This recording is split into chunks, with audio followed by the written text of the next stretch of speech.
Hello friends, welcome back to my channel entertainment with মু। আজকে আমি আপনাদের চিকেন বিরিয়ানি তৈরি করে দেখাবো, কিন্তু তার আগে যারা এখনও আমার চ্যানেলটিকে সাবস্ক্রাইব করেননি তারা প্লিজ সাবস্ক্রাইব করে দিন। আর যদি আমার রান্না আপনাদের ভালো লাগে তাহলে অবশ্যই লাইক, কমেন্ট, শেয়ার করতে ভুলবেন না। তাহলে চলুন আজকে রান্না শুরু করা যাক। এখানে আমি জল গরম বসিয়ে দিয়েছি রাইসটা তৈরি করব বলে। আর এই জলের মধ্যে আমি কিছু মশলা ও নুনটা দিয়ে দেবো। এখানে আমি সাদা গোলমরিচ, জায়ফল, জয়িত্রী, তারপর দারচিনি, এলাচ, লবঙ্গ আর তেজপাতা নিয়ে নিয়েছি। এগুলোকে আমি জলের মধ্যে দিয়ে দেবো। দিয়ে এবার ঢাকনা দিয়ে জলটাকে ফুটতে দেবো। এই দেখুন জল গরম হয়ে গেছে। এবার আমি চালটা এর মধ্যে দিয়ে দেবো।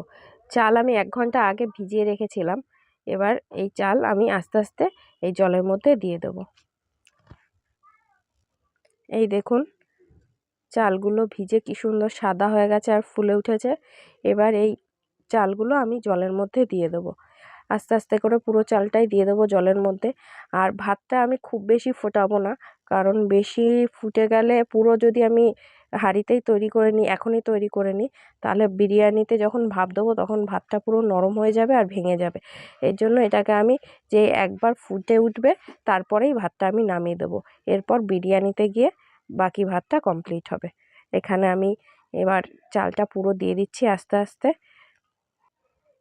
এই যে চাল সব দেওয়া হয়ে গেছে, এবার আমি নাড়িয়ে ঢাকা দিয়ে এটাকে হতে দেব। এই দেখুন ভাত হয়ে গেছে।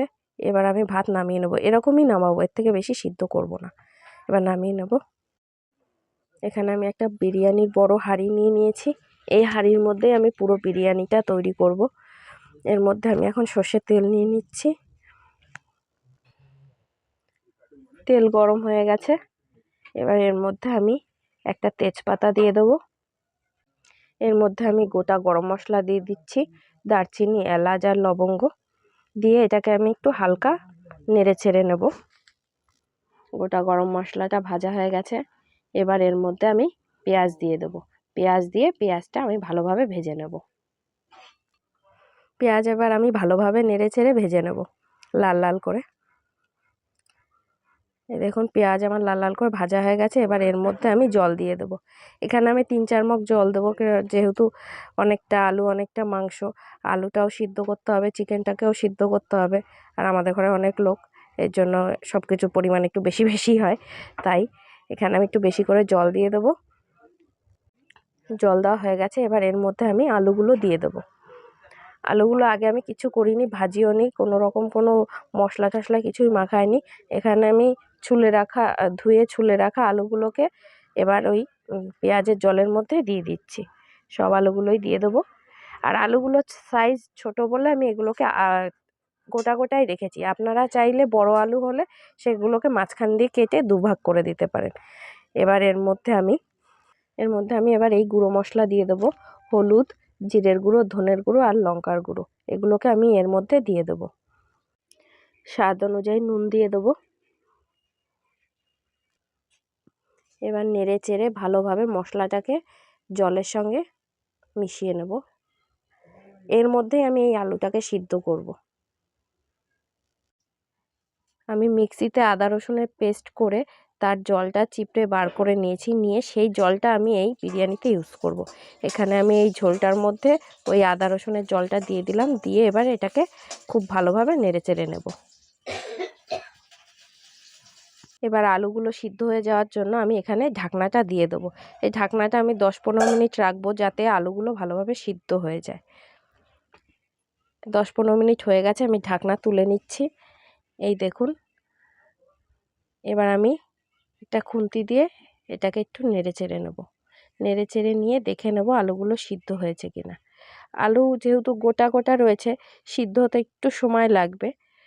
আলুগুলো আর একটু সিদ্ধ হবে, এখনও পুরোপুরি সিদ্ধ হয়নি। এই জন্য আমি আর একবার ঢাকা দিয়ে রেখে দেবো খানিকক্ষণের জন্য। এবারও আমি 10 মিনিটের জন্য রাখবো ঢাকা দিয়ে। এই যে ঢাকা দিয়ে দিয়েছি, 10 মিনিট হয়ে গেছে। এবার আমি ঢাকনাটা খুলে নেব। খুলে নিয়ে এবার আবার আলুগুলো ভালোভাবে নেড়েচেড়ে দেখে নেব সিদ্ধ হয়েছে কিনা। এই যে এবার আমি আবার নেড়েচেড়ে ভালোভাবে দেখে নিচ্ছি সিদ্ধ হয়েছে কিনা। কালারটা খুব সুন্দর এসছে ঝোলের। এই দেখুন আলু পুরো সিদ্ধ হয়ে গেছে, দারুণ কালার এসছে ঝোলের। তেল কিন্তু আমি এখানে খুব বেশি ইউজ করিনি, অল্প তেলেই আমি বিরিয়ানিটা তৈরি করছি। এবার এই আলুগুলোকে আমি আস্তে আস্তে তুলে নেব একটা প্লেটে। এবার আমি আলুগুলো সব একটা একটা করে তুলে নিচ্ছি। এখানে আলুগুলো সব একটা একটা করে আমি প্লেটে তুলে নিয়েছি। এবার এই ঝোলটার মধ্যে আমি চিকেনগুলো দিয়ে চিকেনটাকে পুরো রেডি করে নেব। এই যে চিকেন, এই চিকেনগুলো এবার আমি আস্তে আস্তে ঝোলের মধ্যে দিয়ে দেবো। যে চিকেনগুলো আমি সব ঝোলের মধ্যে দিয়ে দিচ্ছি এক পিস করে। চিকেনগুলো সব দেওয়া হয়ে গেছে আমার প্রায়। এই যে চিকেন সব দেওয়া হয়ে গেছে। এবার এটাকে আমি ভালোভাবে একটু নাড়িয়ে চাড়িয়ে নেব। এটাকে খুব ভালোভাবেই নাড়িয়ে চাড়িয়ে নেব, ঝোলের সঙ্গে মিশিয়ে নেব চিকেনটাকে পুরো। এবার চিকেনটাকে আমি ভালোভাবে নেড়ে চেড়ে নিয়েছি। এবার সিদ্ধ হওয়ার জন্য এটাকে আমি ঢাকা দিয়ে দেবো। ঢাকা দিয়ে এটাকে চিকেনটাকে আমি সিদ্ধ হতে দেবো। এখানে অনেকক্ষণ হয়ে গেছে। এবার আমি ঢাকনাটা সরিয়ে দেখে নিচ্ছি চিকেন সিদ্ধ হয়েছে কিনা। এই দেখুন, এবার চিকেনটা আমি ভালোভাবে নেড়ে চেড়ে নেব, নেড়ে চেড়ে দেখে নেব সিদ্ধ হয়েছে কিনা। এখানে চিকেন খুব সুন্দরভাবে সিদ্ধ হয়ে গেছে। তবু আমি ঝোলটাকে আর একটু ফুটতে দেবো, আর একটু কমতে দেবো, কারণ এতটা ঝোলের আমার প্রয়োজন নেই। সেই জন্য আমি আর একটু এটাকে ফুটতে দেবো, ঝোলটা ফুটে কমতে দেবো। আর এখানে যতক্ষণ ঝোলটা ফুটে কমছে ততক্ষণ আমি বিরিয়ানিতে দেওয়ার জন্য কালারটা তৈরি করে নিই গোলাপ জল ঠল দিয়ে। যতক্ষণ তৈরি করি ওটা, ততক্ষণ এখানে চিকেনটা ফুটতে থাকুক, ঝোলটা একটু কমুক। তাহলে চলুন ওইদিকে কালারটা তৈরি করে নিই। এখানে আমি বাটিতে একটু জল নিয়ে নিয়েছি। এই জলের মধ্যে আমি একটু বিরিয়ানিতে যে কালার ইউজ করা হয় সেই কালার দিয়ে দেব। দিয়ে এটাকে একটু নাড়িয়ে চাড়িয়ে নেব। নাড়িয়ে নিয়ে এর মধ্যে আমি 1 চামচ কেওড়া জল দিয়ে দিচ্ছি, 2 চামচ গোলাপ জল দিয়ে দেব, আর এর মধ্যে এবার একটু মিঠে আতর দিয়ে দেবো। আপনারা চাইলে কেসার ইউজ করতে পারেন। যে দুধটা আমরা ইউজ করব বিরিয়ানিতে, সেই দুধের মধ্যে কেসার ভিজিয়ে রেখেও দিতে পারেন, কিন্তু আমার কাছে কেসার নেই, এই জন্য আমি কালার ইউজ করছি। এর মধ্যে মিঠে আতর দিয়ে দিলাম, দিয়ে এবার ভালোভাবে একটু নাড়িয়ে নেব। এই যে একটু ভালোভাবে নাড়িয়ে নেব। আপনারা চাইলে দুধের মধ্যে কেসার দিয়েও কালার আনতে পারেন, কিন্তু আমার কাছে কেসার নেই বলে আমি কালারটা ইউজ করছি। যাই হোক, এবার আমরা চিকেনটা দেখে নেব আর এটাকে ঢেকে রাখবো। এই যে এখানে চিকেনের ঝোল কমে গেছে, এটাকে এবার আমি একটু নেড়ে চেড়ে নেব। এখানে ঝোলটা ফুটে কমে গেছে। এবার এর মধ্যে আমি টক দই দিয়ে দেবো। টক দইটাকে আমি ভালোভাবে একটা বাটিতে ফেটিয়ে নিয়েছি। ফেটিয়ে নিয়ে এবার এটাকে আমি এই চিকেনের উপর দিয়ে আস্তে আস্তে দিয়ে দেব। এইভাবে আমি পুরো টক দইটা দিয়ে দেবো। এই যে আমি পুরো টক দইটা উপর দিয়ে দিলাম। টক দই দেওয়া হয়ে গেছে। এবার এটাকে আমি ভালোভাবে নেড়ে চিকেনের সাথে টক দইটাকে মিশিয়ে নেব। যে আমি খুব ভালোভাবে নেড়ে চেড়ে নিচ্ছি। এই দেখুন, দইয়ের সাথে পুরোপুরি চিকেনটাকে মিশিয়ে নিয়ে আমি একটু সময় কষিয়ে নিয়েছি। কষানোর পর ঝোলটা অনেক কমে গেছে। এবার এর মধ্যে আমি আলুগুলো সব সাজিয়ে সাজিয়ে দিয়ে দেবো। আলুগুলো সাজিয়ে দেওয়ার পর তার উপর দিয়ে আমি রাইস দেবো। এখন আগে আলুগুলোকে আমি আস্তে আস্তে চিকেনের উপর দিয়ে সাজিয়ে নেব।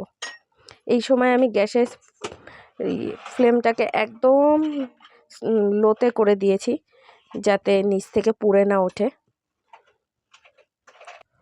আলুগুলো সব সাজানো হয়ে গেছে প্রায়। এবার এর উপর দিয়ে আমি রাইস দিয়ে দেব। আস্তে আস্তে করে আমি রাইস দিয়ে দেবো এর উপর থেকে।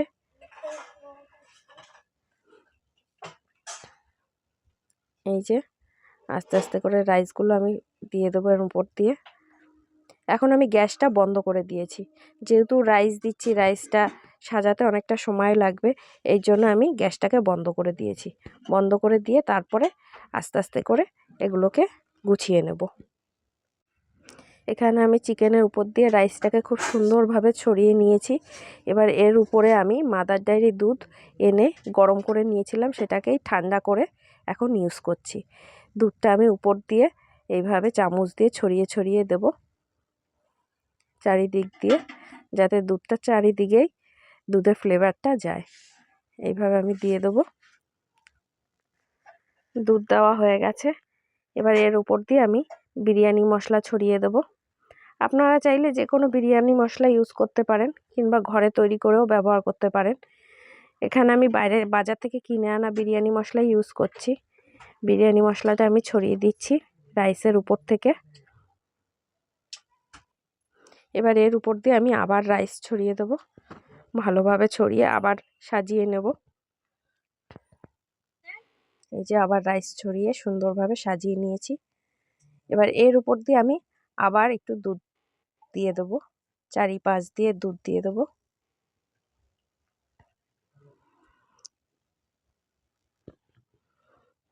দুধ দেওয়া হয়ে গেছে। এবার এর মধ্যে আমি যে কালারটা তৈরি করে রেখেছিলাম মিঠে আতর, কেওড়া জল আর গোলাপ জল দিয়ে, সেটাকে দিয়ে দেব। এটাকে আমি উপর দিয়ে আস্তে আস্তে করে দিয়ে দেবো। এটা দেওয়াতে বিরিয়ানি থেকে বিরিয়ানি গন্ধটা বেরোয়। এটা না দেওয়া হলে বিরিয়ানির কোনো গন্ধই নেই, আর বিরিয়ানি সেই ফ্লেভারও নেই। এটাতেই সব গন্ধ ফ্লেভার। যাই হোক, এটা দেওয়া হয়ে গেছে। এর উপর দিয়ে এবার আমি আবার একটু বিরিয়ানি মশলা ছড়িয়ে দেবো।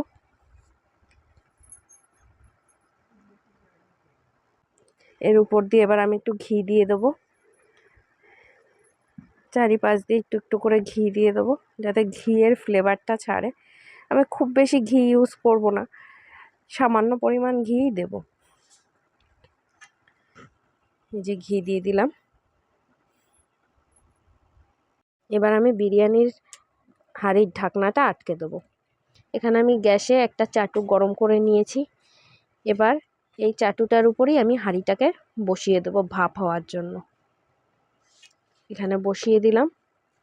এখানে আমি নোড়া চাপা দিয়ে দিয়েছি। নোড়া রয়েছে, ঢাকনাটা পুরো টাইটভাবেই আটকে থাকবে, এটা থেকে আর হাওয়া পাস হবে না। আমি এইভাবেই বাড়িতে ভাপ দিই।